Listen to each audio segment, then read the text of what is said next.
오로지 주관적인 면만 있는 고의나 목적 파트, 이런 데는 주관주의, 객관주의 대립이 없어요. 주관주의냐 객관주의냐가 되려면 안에 둘 다 있어야 어디가 포인트냐 문제인데, 오로지 객관적인 거, 오로지 주관적인 것만 있으면 이런 대립이 없습니다. 이렇게. 그 다음에 얘네들의 인간관. 얘네들은 인도화 시대의 인간관이라고 했어요. 그러니까 인간은 인간관. 얘네들은 인간은 이성적이고 합리적인 존재로 봐요. 아까 자유평등 박애, 르네상스 계몽주의 영향을 받아서 인간은 아주 이성적이고 합리적인 존재로 봅니다. 다른 말로 자유의사를 긍정했던 시대예요. 인간은 이성적이고 합리적인 존재로 자유의사가 있다고 봤던 시대입니다. 그래서 다른 말로 비결정론 시대라고 불러요. 아직 범죄를 저지를지 말지가 결정돼 있지 않다고 봤던 시대입니다. 그래서 이런 사람에게 뭐가 범죄고 그러면 어떤 형벌을 받을지 미리 법으로 알려준다면 재형법정주의죠. 근데 이 재형법정주의는 의미가 두 가지가 있어요. 첫 번째는 뭐가 범죄고 어떤 형벌을 받을지를 미리 법에 써놓고 써있어야만 처벌하고 써있는 만큼만 처벌함으로써 인권을 보장하는 것도 있지만, 또 하나는 이렇게 이성적이고 합리적인 인간에게 경고하는 거예요. 봐라, 네가 죄를 저질러서 얻는 이익은 이만큼이다. 그럼 받을 고통은 이만큼이다. 고통이 훨씬 크다. 그러니까 합리적으로 판단해봐라. 고통이 크니까 손해보는 거 아니냐. 그러니까 하지 마라. 이게 경고하는 의미도 있는 거예요.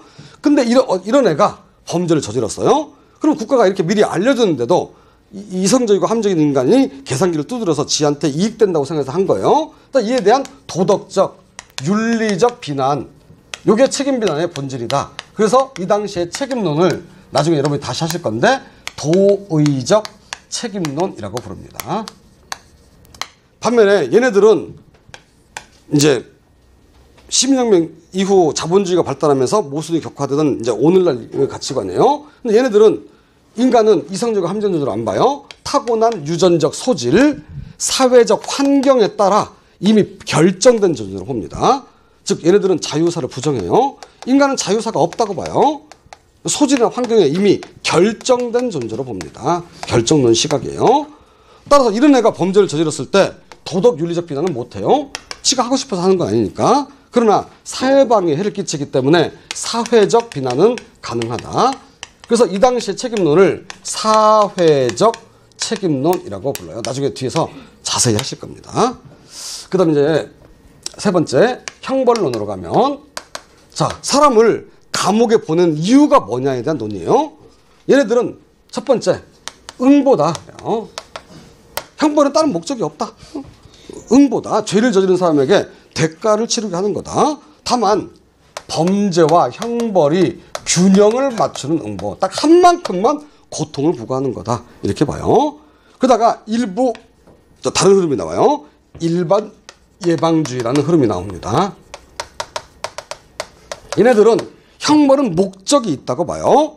근데 여기는 두 가지가 있는데 소극적 일반 예방과 적극적 일반 예방이 있는데, 소극적 일반 예방이라는 것은 잠재적 범죄자를 위하, 겁을 주기 위한 것이다. 즉 범죄를 저지른 사람을 처벌한 이유는 고통을 주기 위한 게 아니라 목적이 있다. 뭐냐? 첫 번째, 잠재적 범죄에게 겁을 주기 위한 것이다. 이를테면 살인죄를 처벌함으로써 똑같은 살인죄를 저지르려고 고민하는 사람한테 경고하는 거죠. 너도 살인죄 저지르면 얘처럼 된다. 그러니까 하지 마라. 경고하는 거. 두 번째, 이걸 통해서 일반 국민들의 규범의식을 강화하는 거. 그래서 이걸 통해서 일반 국민들에게 그래, 그러니까 법은 지켜야 돼, 이런 생각을 가지게 하는 거. 요게 사람들을 감옥에 보내는 이유다. 이렇게 봐요. 반면에 얘네들은 특별 예방주의라는 거를 주장해요. 얘네들은 형벌의 목적, 사람을 감옥에 보내는 이유는 고통을 주기 위한 것도 다른 사람한테 겁을 주기 위한 것도 아니고, 그 범죄자를 교화 개선해서 이 범죄자가 다시는 범죄를 저지르지 않게 하는 거, 요게 형벌의 목적이다. 이렇게 봐요. 그래서 교정설의 이름도 바뀌죠. 이때는 감옥이라고 불러요. 그러다가 요 시대쯤에는 형무소, 형을 사는 곳 이렇게 불렀어요. 근데 요즘에는 교도소라고 부르죠. 사람을 교정해서 이끌어내는 곳. 이런 교정설의 이름 자체가 바뀌는 것도 가치관의 비난에 기인한 거예요. 요즘은 주로 이쪽에 모든 게 많이 맞춰져 있죠. 이렇게. 그래서 사형을 폐지하자는 사람들의 가장 큰 논거 중에 하나도 요거예요. 오늘날의 형벌의 목적은 특별예방주의로서 범죄자를 교화 개선해서 이 범죄가 다시는 죄를 안 저지르게 하는 건데 사형이라는 제도는 이게 없죠. 죽이고 끝나버리는 거니까 교화 개선하는 게 없어요. 그 때문에 오늘날의 형벌의 목적이 맞지 않는다는 비판도 있죠. 그럼 이제 마지막으로 이제 얘네들은 주로 정기형을 선호해요. 얘네들은 주로 부정기형을 선호합니다.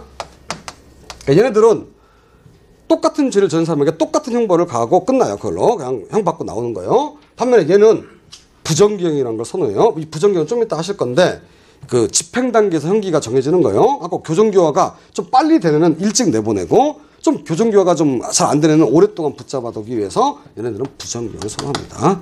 그래서 큰 흐름이에요. 아까 앞으로 여러분들이 중간중간에 요 파트를 다시 한 번씩 또 그 이를테면 책임 파트 가면 요거 다 다시 하실 거예요. 그때그때 하실 거니까 큰 흐름을 보시되 형법은 이렇게 요쪽 흐름과 요쪽 흐름이 대립이에요. 그러니까 앞으로 여러분들이 형법을 공부하다가 어떤 이론 파트 나오면 여러분들이 먼저 한번 생각해보세요. 얘네들은 어디로 갈 건가? 얘네들은 피고에 유리한 쪽으로 가니까 하나. 그 다음에 얘네들은 처벌이 세지는 쪽으로 하나 가겠죠. 그 다음에 중간에 절충설. 그러면 대충 그 이론들이 이해가 될 겁니다. 그래서 흐름 정도만 이해하시기 바랍니다. 넘어가겠습니다. 교재는 여러분이 보시고 페이지 18페이지 보시면 문제가 하나 있어요. 다음은 범죄 이론에 대한 객관주의, 주관주의를 설명한 거다. 옳지 않은 거. 요즘에 이런 문제 이제 안 내요. 근데 자 1번 객관주의는 도의적 책임론을, 주관주의는 사회적 책임론을 주장한다. 맞는 질문이네요. 오케이. 그다음에 2번 객관주의는 미수의 처벌을 기수에 비하여 감경할 걸 주장하지만 주관주의는 구별할 필요가 없다고 한다. 맞죠? 아까 객관주의는 그 사람이 저지른 행위나 결과의 포인트 두고 딱 한 만큼만 처벌하는 입장으로 미수는 결과가 작으니까 필요적 감경을 주장하지만 주관주의는 행위자의 반사 성격은 똑같다고 보니까 구별할 필요 없다. 똑같이 처벌해야 된다. 이렇게 본다고 그랬죠. 그럼 이제 세 번째 객관주의는 공범 종속성서를, 주관주의는 독립성서를 주장한다. 맞는 지문입니다.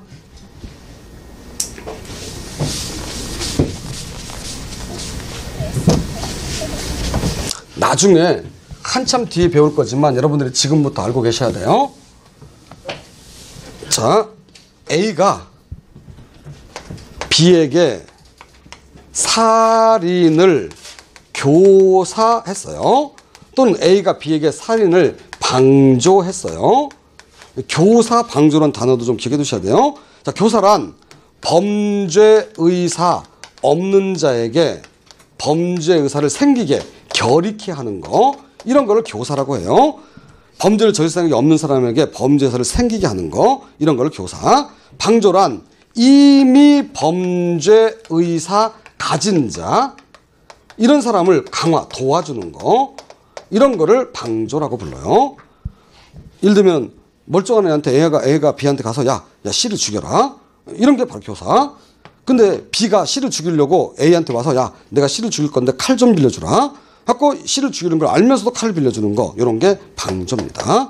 그리고 이 교사와 방조를 합쳐가지고 공범이라고 불러요. 공범. 하고 여러분들이 앞으로 책을 읽으면서 나오는 말 중에 공범이란 말이 나오면 이 교사범, 방조범을 뜻한다고 생각하시면 돼요. 그리고 사람을 죽인 얘를 정범이라고 불러요. 그래서 얘가 직접 범죄를 저지른 정범, 그리고 지가 직접 안 하고 정범에 가담한 가담범을 교사범, 방조범을 공범이라고 부릅니다. 근데 문제는 이제 나중에 뒤에서 하실 건데요. 이 공범은 칼로 찌른 게 아니거든요. 칼을 찌른 건 얘고 얘는 빌려주거나 시키기만 한 거예요. 이랬을 때 얘는 정범과 관련해서 얘는 정범의 성립을 전제로 얘가 성립해야 여기에 종속해서만 얘도 성립한다고 볼 거냐, 아니면 이걸 부정하고 얘는 얘와 상관없이 그 자체로서 독자적으로 공범이 될 수 있느냐에 대해서 논의들이 있어요. 근데 얘네들은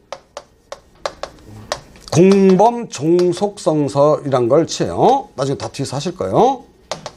얘네는 공범 독립성설이란 걸 취해요. 그래서 얘네들은 A가 B에게 이제 얘네들은 이거요. 칼을 찌른 애와 칼을 빌려주는 애는 달라요. 또 얘네들은 그 사람이 전에 행위나 결과 포인트가 한 만큼만 처벌할 입장이니까 칼을 찌른 애랑 칼을 빌려주는 애는 다르기 때문에 얘는 독자적으로 성립할 수 없고 정범의 성립을 전제로 여기에 종속해서만 얘도 성립할 수 있다는 종속성설인 걸 취해요.